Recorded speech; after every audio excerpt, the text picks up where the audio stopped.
The Premier found himself surrounded by a hostile crowd of thousands at Parliament this afternoon.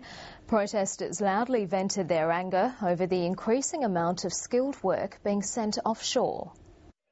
It was an unusual sight. Unions, tradespeople and small business owners marching together to demand a better deal for WA workers. What we're after is WA jobs from WA resources.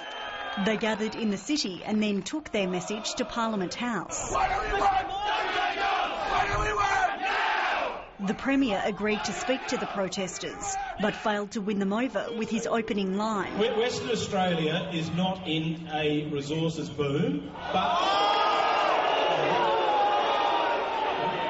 Unions say the companies behind some of the major resources projects are sending the bulk of the skilled work overseas. How many jobs did you sign away last week? In Japan. Colin Barnett acknowledged some steel fabricators are working at less than a third of their capacity, but believes the resources giants are taking measures to keep more jobs in WA. The companies are now doing an audit of their contracts to make sure that when they give a contract for Australian work, West Australian work, it is done in West Australia. Police were watchful as the crowd jeered at the Premier standing in their midst.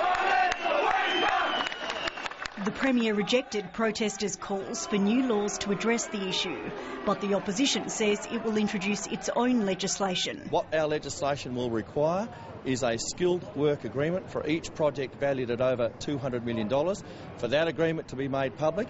Unions say they may rally again if their concerns aren't addressed. Alicia O'Flaherty, ABC News.